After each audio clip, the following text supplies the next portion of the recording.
नमस्कार दोस्तों। उम्मीद करता हूँ कि आपका दिन बहुत अच्छा बीता होगा और आपकी ज़िंदगी बहुत ही अच्छी चल रही होगी। और परमात्मा से मैं दुआ करूँगा कि आप ऐसे ही सत्संग और भक्ति की बातें समझते रहें और अपने विवेक को हमेशा जगाते रहें और हमेशा उन्नति करते रहें भक्ति मार्ग में।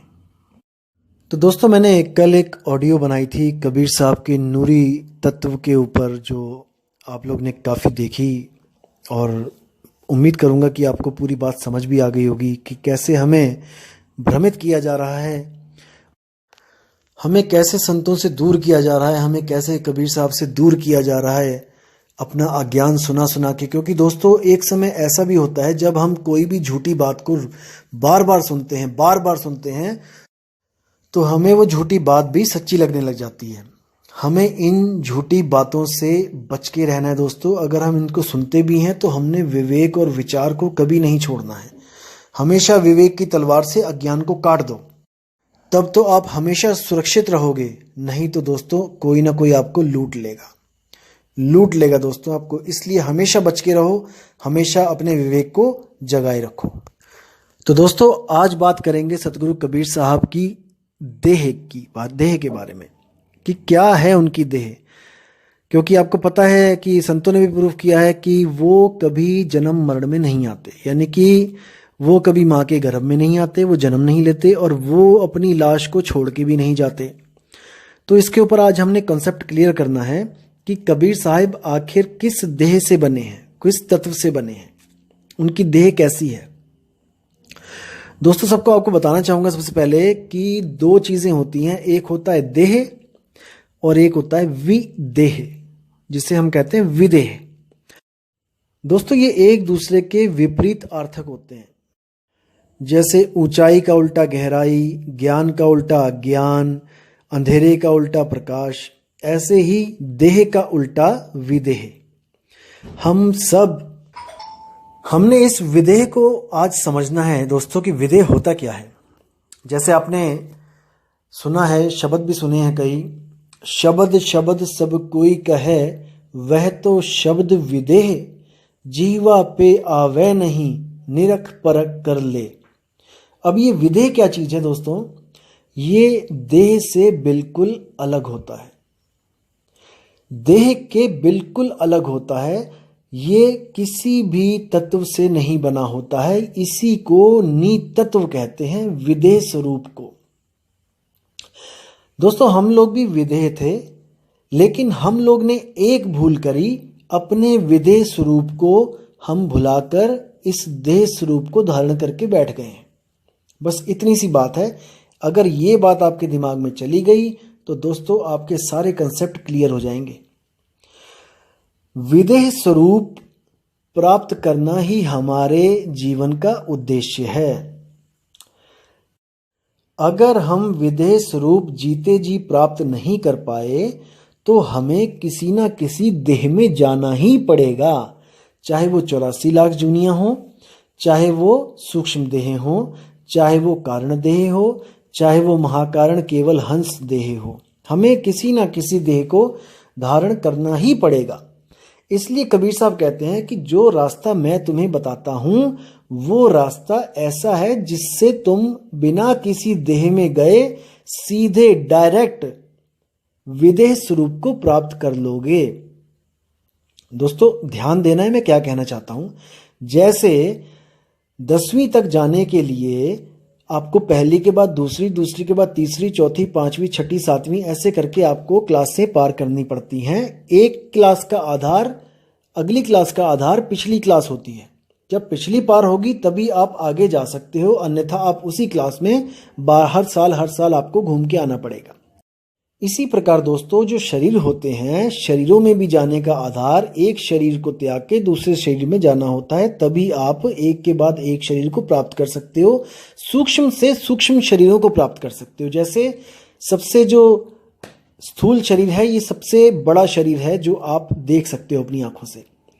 उसके बाद जो सूक्ष्म शरीर होता है उसमें आप चले जाते हो, इसको छोड़कर उसमें चले जाते हो। सूक्ष्म के बाद आप कारण शरीर में आपकी सुरती चली जाती है। उसके बाद कारण शरीर से आप महाकारण, फिर केवल, फिर हंस, फिर आगे से आगे जितनी भी देह होती हैं आप एक देह को छोड़ के दूसरी देह में चले जाते हो, लेकिन भक्ति मार्ग में आपका आधार इन देहों को पार करने का ही होता है। यानी एक को छोड़ोगे तब दूसरी में जाओगे, तब तीसरी में जाओगे, तब चौथी में जाओगे। आप पहली से सीधे चौथी में नहीं जा सकते। ये प्रकृति का नियम ही ऐसा बनाया हुआ है कि आप बिना आधार के आप अगले शरीर को नहीं प्राप्त कर सकते। आपको पिछला क्रॉस करना ही पड़ेगा, तब आप आगे जाओगे। जैसे आप कन्याकुमारी से अगर आप कश्मीर जाना चाहते हो तो आपको एक एक शहर, जैसे कार से जाओगे तो एक एक शहर आपको जैसे ही छोड़ोगे उसकी बॉर्डर से पार करोगे तभी अगला शहर आएगा। तो ऐसे ही एक एक शहर करते करते करते आप कार से, आप कश्मीर से कन्याकुमारी या कन्याकुमारी से कश्मीर पहुंच जाओगे। आप ऐसा नहीं हो सकता कि आप एक शहर छोड़ के उस एक पूरा स्टेट छोड़ के आप आगे सीधे किसी दूसरे स्टेट से स्टार्ट कर दो, ऐसा नहीं होगा। बाय रोड जाओगे तो आपको हर गांव हर शहर क्रॉस करना ही पड़ेगा। और हर भक्ति मार्ग इसी पे आधारित है। आपको किसी भी गुरु के पास जाओगे आपको ये करना ही पड़ेगा। स्थूल से सूक्ष्म, सूक्ष्म से कारण, कारण से महाकारण, केवल हंस, आपको ऐसे ही जाना पड़ेगा। लेकिन केवल कबीर साहब का एक ऐसा मार्ग है जिसको कहते हैं विहंगम योग।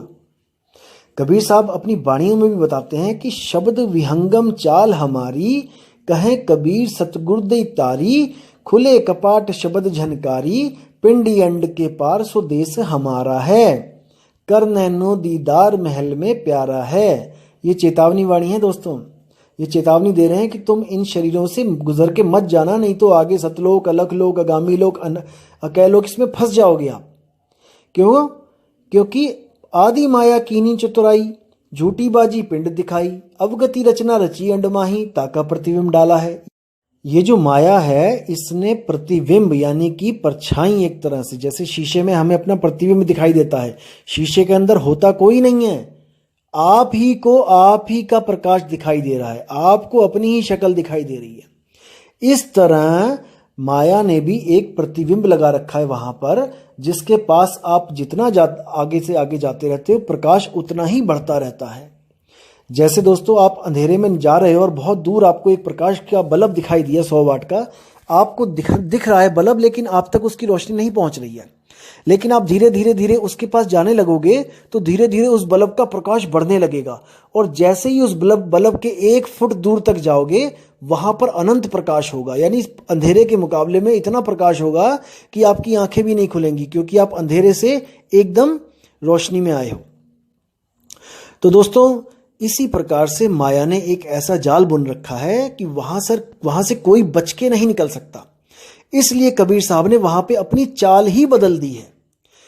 कबीर साहब ने बाकी चालों को मना कर दिया, मकड़ी की चाल, चींटी की चाल, मछली की चाल को मना कर दिया कि इन चालों से आपका कल्याण नहीं होगा। जो मैं आपको चाल दूंगा वो है विहंगम चाल। विहंगम चाल का मतलब ये नहीं कि कोई अज्ञानी आपको बताता है कि ये हमने नहीं बनना पक्षी, हमने क्यों उड़ जाना है यहां से वहां। नहीं दोस्तों, ये चाल है, ये सूरत की चाल है।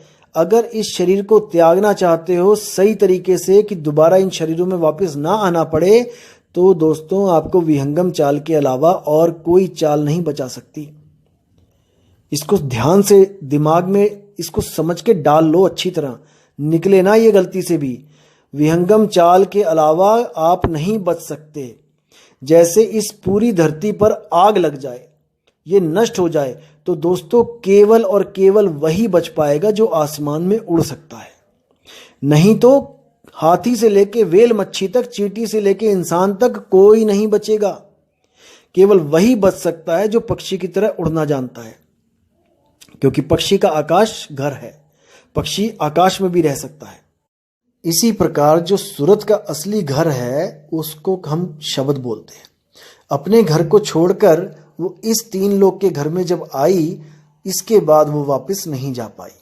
इसीलिए ये 3 लोक ही बंधन का कारण है।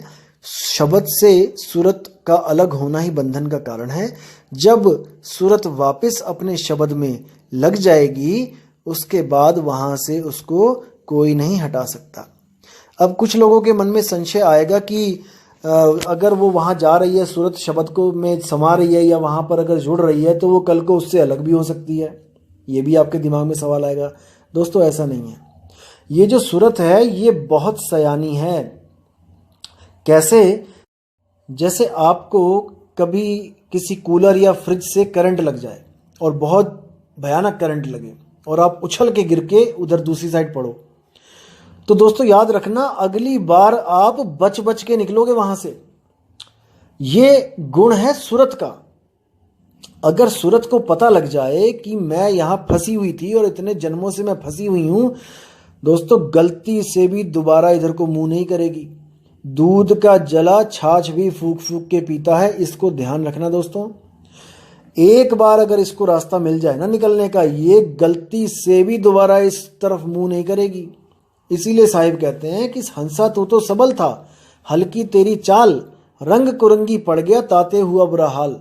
कि हे हंसा तू पहले विदेश रूप में था, लेकिन गलती से तूने अपने उस स्वरूप को भूल गया और तुम इस दुनिया में आए और तब से एक बार भी वापस नहीं जा पाए।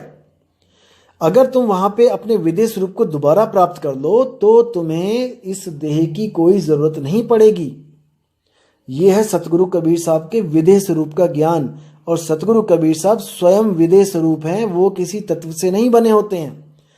जब धर्मदास जी ने उनसे पूछा कि महाराज आप भोजन कर लो, आप सत्संग कर रहे हो इतनी देर से, भोजन प्रसादी कर लो, समय हो गया है, तो उस कबीर साहब ने क्या बोला कि हे धर्मदास, मैं ये वाला भोजन नहीं करता हूँ, मेरा भोजन कुछ और है।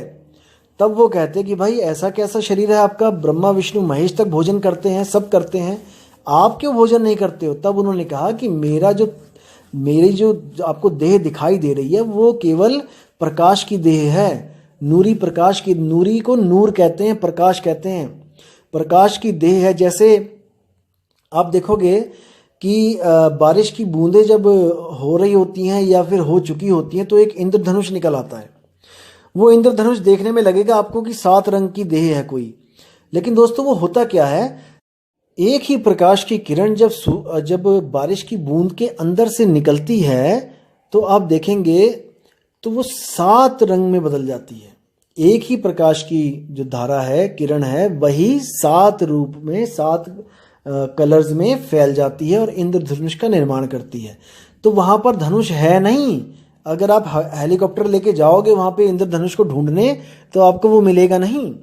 वो प्रकाश के द्वारा ही प्रकट हुआ है और प्रकाश के द्वारा ही वो गुप्त कर दिया जाएगा।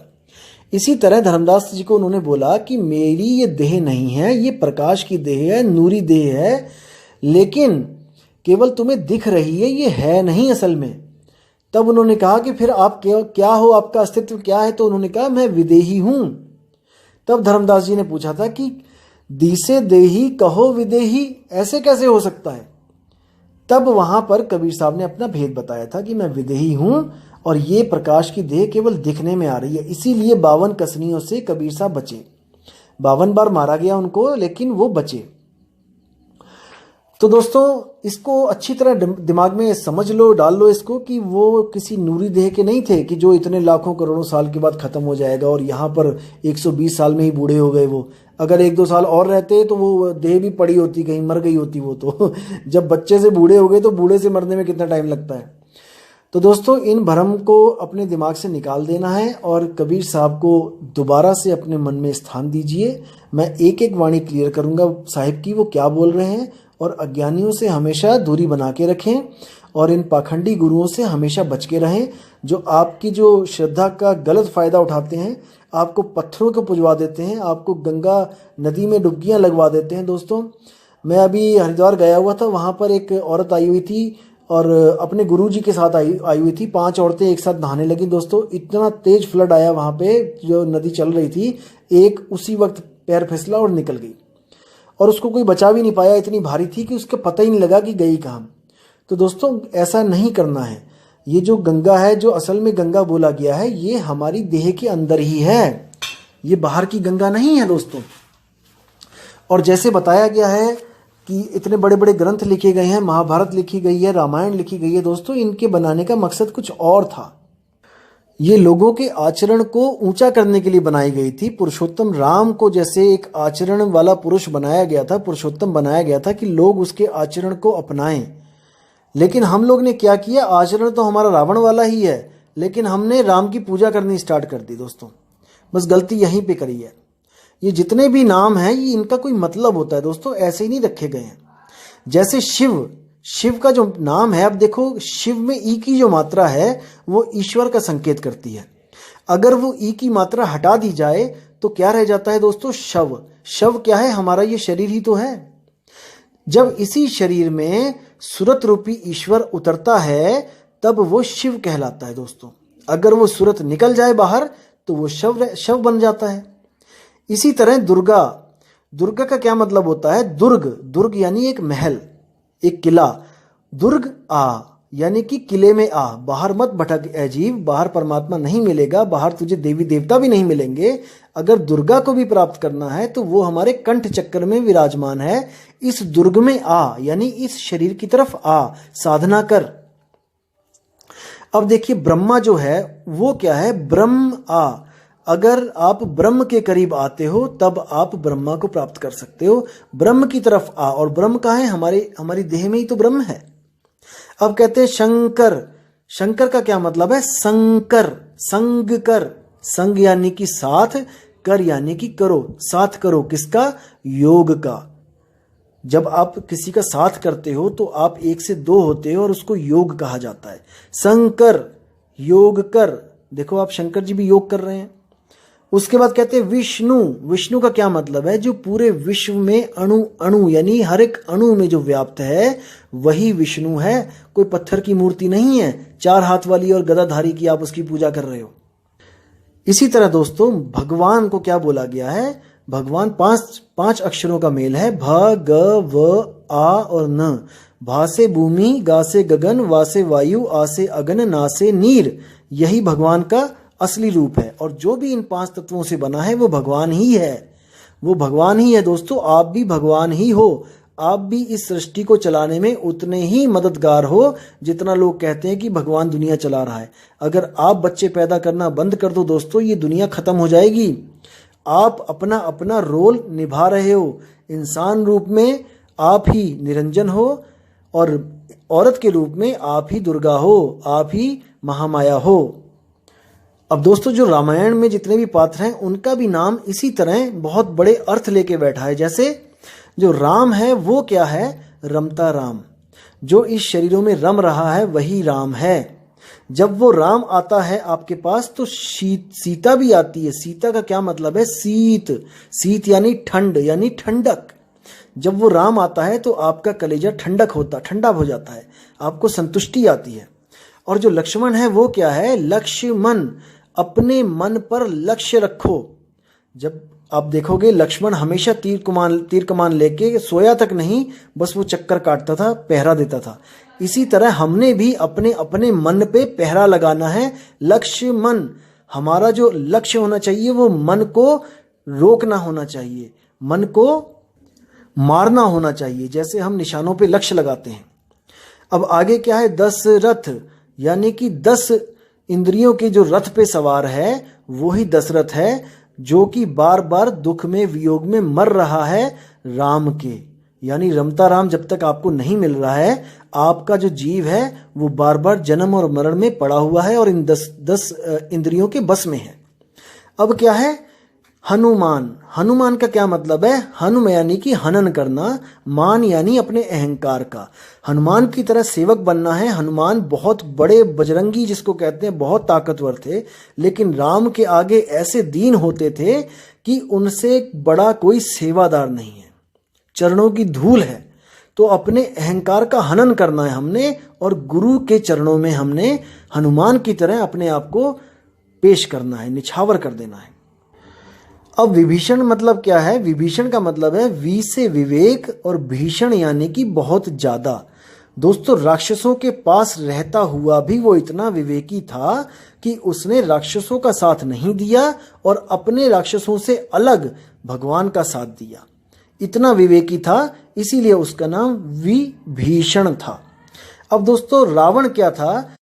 रा से राक्षस और वन से जंगल। वन का मतलब जंगल। जंगल क्या? ये शरीर हमारा। इसी शरीर में, इसी शरीर रूपी जंगल में एक राक्षस रहता है जिसको हम मन कहते हैं। रावण ही मन है और मन के पास जो 10 हथियार हैं, जो 10 शीश हैं, वो क्या हैं? हमारी 10 इंद्रियां। इन्हीं 10 इंद्रियों के चक्कर में वो हर जीव को उलझा के बैठा हुआ है यहाँ पे। अब दोस्तों कुंभकर्ण क्या है? कुंभकर्ण का मतलब है जब ये लोग अपने गुरुओं के पास थे बचपन में तो इनको जो विद्याएं सिखाई गई, कुंभक रेचक पूरक योग सिखाया गया, उन्हीं योगों को ये करते रहे और बार बार जन्म मरण में आते रहे। कुंभी नरक रूपी गर्भ में बार बार उल्टे लटकते रहे, इसीलिए इनका नाम कुंभकर्ण पड़ा। और जो मेघनाद है वो क्या है? वो है मेघों का नाद, यानी कि मेघ यानी बादल, और उसकी जो गर्जना है उसको नाद कहते हैं। तो इसी मेघनाद को अनहद नाद बोला गया है। और जो योगी साधु हैं वो मेघनाद यानी कि अनहद नाद में उलझे हुए हैं और लोगों को भी उलझाते हैं, लेकिन इन सबको राक्षसों की कैटेगरी में रखा गया। हालांकि ये बहुत उच्च कोटि के ब्राह्मण यानी कि ये भी योगी थे। तो ऐसे भी योग हैं जो आपको लगेगा कि हमें गुरु भक्ति करवा रहा है, लेकिन वो भक्ति आपका नाश करने के लिए बनाई गई है। इसी प्रकार दोस्तों गीता में भी ये बताया गया है, 7वें अध्याय का 4था जब श्लोक आप पढ़ोगे तो उसमें साफ लिखा है कि पृथ्वी जल अग्नि वायु आकाश, ये तो हो गए 5 तत्व, और मन बुद्धि तथा अहंकार, ये 8 प्रकार से विभक्त मेरी भिन्ना प्रकृतियां हैं। यानी कि ये सब मेरे द्वारा ही उत्पन्न किया हुआ है, यानी कि ये सब अनादि नहीं है, ये प्रकृतियां हैं। जब शब्द से सूरत अलग हुई उसके बाद ही ये सब अस्तित्व में आए। इनको प्रकृतियां क्यों बोला जाता है? क्योंकि प्रकृति का मतलब है पर आकृति, यानी कि पराई आकृति, पराया स्वरूप, मेरा नहीं, यानी कि मैं इन 8 से सर्वथा भिन्न हूं। किस किस से? पृथ्वी जल अग्नि वायु आकाश मन बुद्धि और अहंकार, इन 8 से मैं अलग हूं, मैं एक जीव हूं, जिसके बारे में आपको अगला ही जो श्लोक बताएगा 7वें अध्याय का जो 5वां श्लोक है उसमें बड़ा अच्छा बताया गया इसके बारे में कि हे महाबाहु अर्जुन, इनके अतिरिक्त मेरी एक अन्य पराशक्ति है जो उन जीवों से युक्त है जो इस भौतिक अपरा प्रकृति के साधनों का विदोहन कर रहे हैं। यानी कि उन जीवों के बारे में बताया जा रहा है जिसको हम अविनाशी जीव कहते हैं। जीव का मतलब होता है जो सदा सदा जीवित रहे, उसको जीव बोला जाता है, जो सर्वथा मन बुद्धि अहंकार और 5 तत्वों से न्यारा है। उसी जीव के कारण ये मन चल रहा है। ये मन की अपनी हैसियत नहीं कि ये आपसे कुछ करे, ये हमेशा जीव से ही शक्ति लेता है और अपनी इच्छाओं को प्रकट करता है। ये मन ही काल है जिसने जीवों को उलझाया हुआ है। जब तक आप जीव और मन को अलग अलग नहीं कर पाओगे, जब तक आपकी मुक्ति संभव नहीं है, क्योंकि आपने अपनी आकृति को, अपने स्वरूप को भूल के पर आकृति को ग्रहण कर लिया है। मन भी पराया है, माया भी पराई है। लेकिन ये उसी प्रकार है दोस्तों जैसे अध्याय 2 में बोला गया था कि लोग आत्मा के बारे में बताने पर भी आत्मा के बारे में समझ नहीं पाएंगे कि वो कैसा है, क्या है। इसीलिए 7वें अध्याय के 3 श्लोक में साफ साफ बोला गया कि कई हजार मनुष्यों में से कोई एक इस प्रकार की सिद्धि के लिए प्रयत्नशील होता है। यानी कि अपने स्वरूप को जानने के लिए करोड़ों अरबों में से कोई एक बंदा प्रयत्नशील होता है और बहुत ही उच्च विवेक होने के कारण वो इन बातों को समझ पाता है। और दोस्तों जो मैंने अभी बताया यही परम ज्ञान है, क्योंकि इसी अध्याय में 7वें अध्याय का जो 2 श्लोक है उसमें अर्जुन को साफ साफ बोल दिया गया कि अब जो मैं तुम्हें ज्ञान देने जा रहा हूं वो पूर्णतया व्यवहारिक और दिव्य ज्ञान है। इसे जान लेने पर तुम्हें कुछ और जानने के लिए शेष नहीं रह जाता।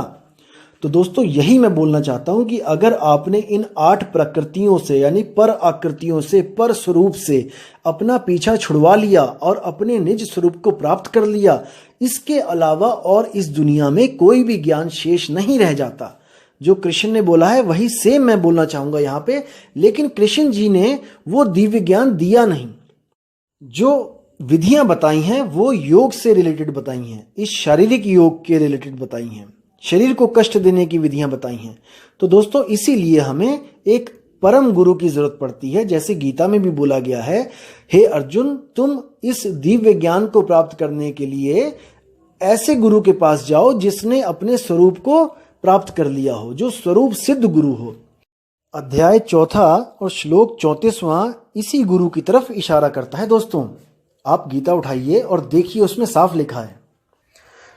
और देखिए अध्याय 3 का 17वां श्लोक, उसमें भी साफ साफ लिखा है कि जो व्यक्ति आत्मा में ही आनंद लेता है, यानी अपने आत्म स्वरूप में आनंद लेता है, अपने आप को मन नहीं समझता है, मन माया से अपने आप को परे समझता है, जिसका जीवन आत्म साक्षात्कार युक्त है, जो अपने ही आत्मा में पूर्ण संतुष्ट रहता है, उसके लिए कुछ करणीय कर्तव्य नहीं होता।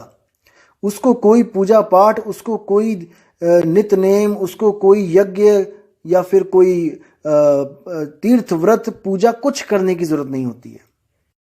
अगले ही श्लोक में क्या लिखा है दोस्तों, 18वें में, उसमें लिखा है कि स्वरूप सिद्ध व्यक्ति के लिए ना तो अपने नियत कर्मों को करने की आवश्यकता रह जाती है, यानी जो आप पूजा पाठ कर रहे हो, कुछ भी कर रहे हो, अब इसकी कोई ना तो आवश्यकता रह जाती है, ना ऐसा कर्म करने का कोई कारण रह जाता है, यानी कि अब इसको करने का कारण भी कोई नहीं है, क्योंकि आपको ये सब करने के बाद जो प्राप्ति होनी थी, जिसके लिए आप ये सब कर रहे थे, वो आपको स्वरूप सिद्धता में ही सब कुछ मिल गया।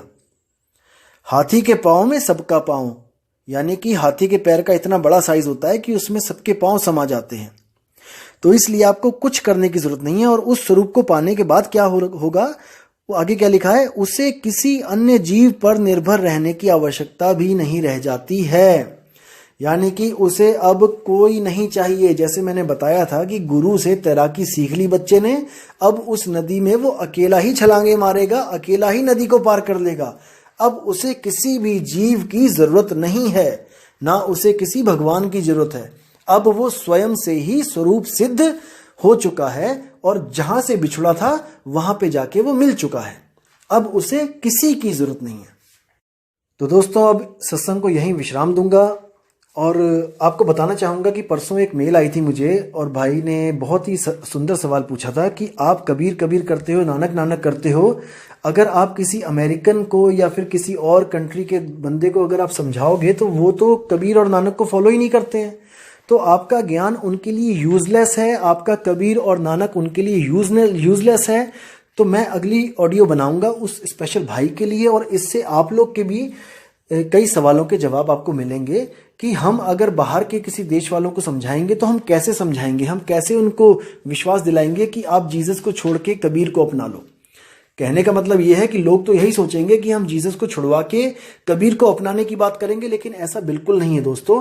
अंग्रेज भी आएंगे, अंग्रेज भी इस ज्ञान को समझेंगे और इसको अपनाएंगे भी, लेकिन बिना अपना धर्म चेंज किए, बिना जीसस को अपने से अलग किए, क्योंकि ये जो ज्ञान है ये केवल कबीर और नानक जी के आधार पे नहीं है, ये इसका आधार कुछ और है और वो मैं आपको बहुत जल्दी बताऊंगा दोस्तों। तो अब मैं आपसे विदा चाहूंगा और मैं उम्मीद करता हूं कि कबीर साहब के जो देह स्वरूप जिसको भ्रमित है जो लोग कि वो देह हैं, वो भ्रम उनके दिमाग से निकल चुका होगा। तो जरूर आप मुझे कमेंट करके बताएं कि आपको क्या समझ में आया, क्या आप संतुष्ट हैं। अगर नहीं संतुष्ट है तो मैं एक और ऑडियो बहुत जल्दी बनाऊंगा और प्रमाण के साथ आपको मैं सत्य और असत्य में निर्णय करना सिखाऊंगा। तो दोस्तों उम्मीद करता हूं आपको ये सब बहुत अच्छा लग रहा होगा और मुझे आज्ञा दीजिए। जय गुरु बंदी छोड़ साहेब, कबीर साहिब की जय हो। जय गुरु बंदी छोड़ मदन साहिब की जय हो। जय गुरु बंदी छोड़ वैराग साहिब की जय हो। सभी संतों की जय हो। साहिब बंदगी सतनाम। नमस्कार दोस्तों, उम्मीद करता हूं कि आपका दिन बहुत